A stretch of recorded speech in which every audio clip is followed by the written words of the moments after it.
This is Noni, the fruit that smells like vomit, tastes even worse, and yet people drink it on purpose.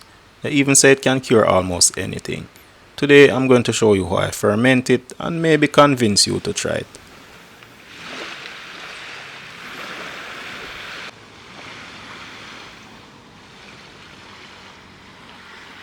Noni is a tropical tree in the coffee family that grows all over the Caribbean and South America, but originally it came from Southeast Asia. It goes by a lot of names: duppy soursop, starvation fruit, dog dumpling, and even vomit fruit. None of these sound appetizing, and for good reason. It probably made its way to Jamaica during colonial times and quickly became established along the coast, slowly moving inland. These trees are crazy hardy. They'll grow in poor soil and even sandy coastal areas where most other trees struggle. They handle salt spray and high salinity like it's nothing. Traditionally, Jamaicans have used Noni in all sorts of ways. The leaves are used as head wraps for headaches or as poultices for wounds and joint pain. The bark and roots are also used in a traditional Jamaican roots tonic. The tree produces oval fruits about the size of a potato. They start green, turn yellowish white as they mature, and become translucent when fully ripe. Noni is actually a compound fruit, made up of many smaller fruits fused together. That's why it's lumpy when the flowers first develop into fruits. And then there's the smell. Oh gosh, the smell. Noni is extremely pungent, like a mix of strong cheese, overripe fruit, and, according to some, straight up vomit. It's not something you usually eat fresh, and if you somehow get past the smell, the flavor is just as bad as the aroma. In a lot of cultures, Noni is considered a cure-all. People claim it can cure cancer, fight aging, help with weight loss, the list goes on. Most of these claims haven't been proven, or the evidence is pretty weak. With that said, Noni is not a scam. It does have real science-backed benefits.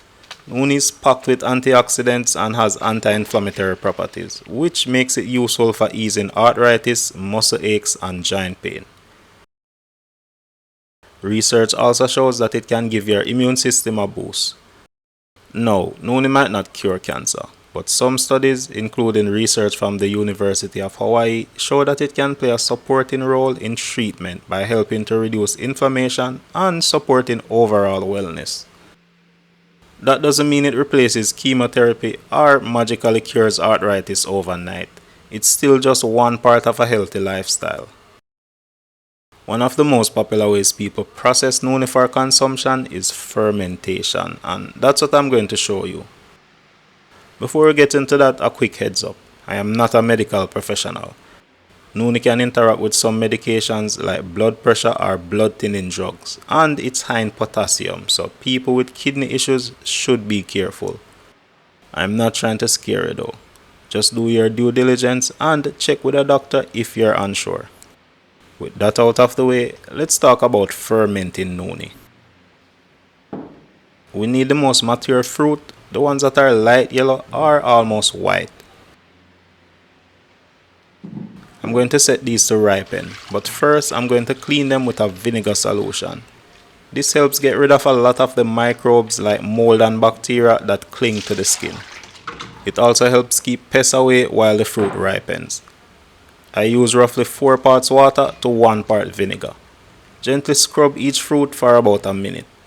Then make sure you dry them properly. Any extra moisture will speed up unwanted spoilage. I left these Noni in my cupboard to ripen.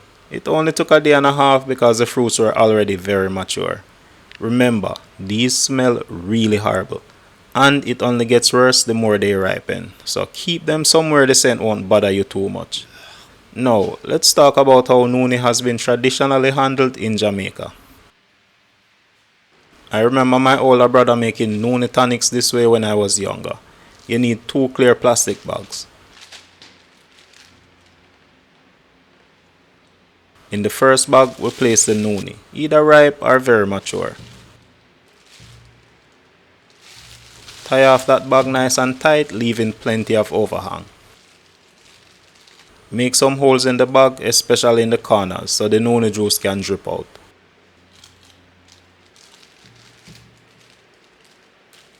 Next, put that bag into plastic bag number 2 and use the extra overhang to tie it off. Make sure there's a fair amount of room at the bottom of the bag. This setup could be hung outside in the sun or placed somewhere in your kitchen.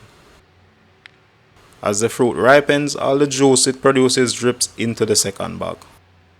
This process usually takes a few days up to a couple of weeks, and once there's enough juice, you pour it into containers for storage. Noni can also be fermented in sealed buckets. As the fruit ripens, the juice pools at the bottom, and after a few weeks it's simply strained off and used as a tonic. My preferred way of fermenting noni is to use a glass jar like this one. The spigot isn't intentional, it's just my biggest jar and it happens to have one. I really hate how noni looks. It's like the kind of thing that looks like it should taste good but it just doesn't. So what I'm going to do is chop up our ripe noni and add it to the jar.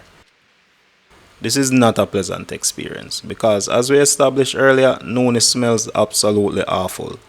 This video took a few months to make, so I'm slightly desensitized, kind of nose blind at this point, but even so, it's still really bad. Once all the noni is in the jar, I break it down with a spoon to make a mash. That just ensures we get the maximum amount of juice.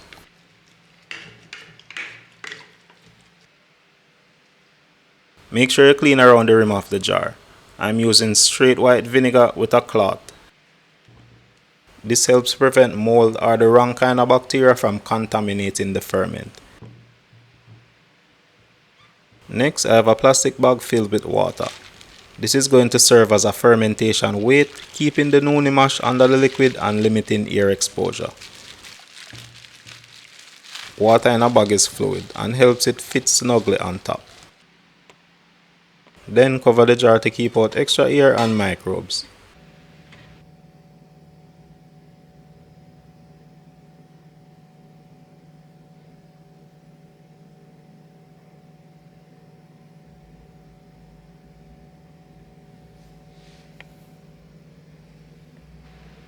The noni juice is already pooling at the bottom. And yes, I couldn't resist testing the spigot.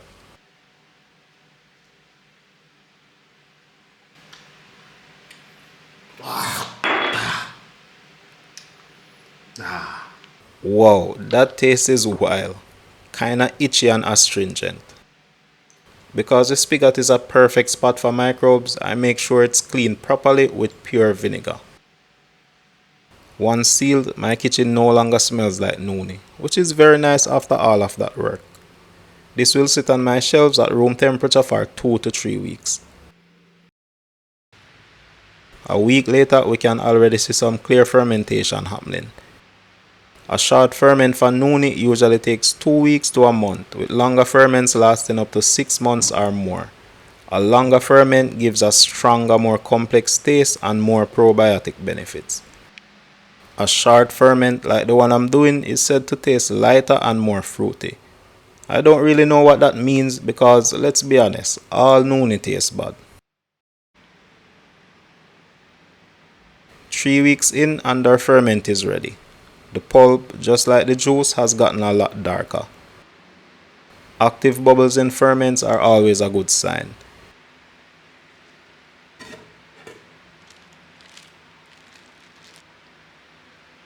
The smell has mellowed out a bit. It doesn't hit you like a train the way it did before. Since most of the juice has settled at the bottom, the spigot is really coming in handy.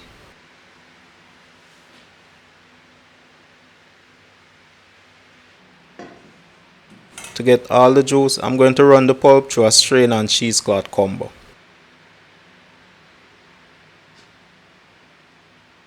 While checking the jar, I turned it upside down a few times. That actually let some juice get exposed. So technically, there's a possibility that non-fermentation microbes got introduced and it could have been contaminated. But it looks and smells as it should. No sign of mold or bacterial growth. So now I have 2 options. Toss it and start over just to be safe, pasteurize it to kill all microbes. I'm choosing pasteurization.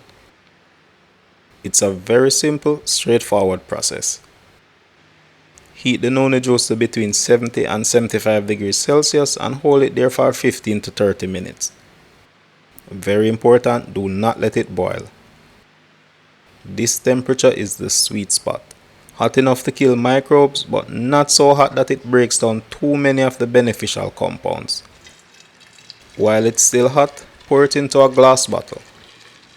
Pasteurizing is a trade-off though. We kill potentially bad bacteria, but we also lose the probiotic benefits because the good microbes are gone too. Cover it, let it cool to room temperature and store it in the fridge. It will keep well for about a month before losing flavor and quality. Once chilled, we can give this a taste. Traditionally, Noni is taken two ways. A tablespoon or two each day on an empty stomach first thing in the morning for general health. Or when you're sick, or when signs and symptoms of an oncoming illness start to show up. It's been used for colds, coughs, headaches, and general pain relief. The taste is a lot milder now, but mild with Noni is relative. Pinching your nose is an option. To make it go down easier, Noni is usually cut with water, honey, syrup, or fruit juice. Here I have some pineapple fizzy juice I made from my ginger bug. That just adds back some of the probiotic element to our Noni. I have a very detailed guide on how to make a ginger bug, which I'll leave in the description. If you love ferments, that video is perfect for you. Keep in mind though that the cocktail of yeast and bacteria in Noni is very different from what's in a ginger bug, so we don't get the original microbial profile. Generally, it's better not to pasteurize, but it's good to know that it's an option if you want a longer shelf life or extra safety. There's no doubt that Noni is a powerhouse for health. Even if you just use it as a tonic for an immune boost or for the occasional cold, it's still worth the effort to ferment and keep a little on hand. It might smell horrible and taste even worse, but that's to be expected of good medicine. Like with all medicine, dosage matters, so make sure you're informed about potential risks and side effects. Check with your doctor. I'm Nick, and even though this hasn't been delicious like my other videos, I did enjoy making it. This took a couple of months, so if you got some value from it, drop a like. Leave a comment to add some value and subscribe to show some love. Thanks so much for watching. Bless up and I'll catch you in the next one.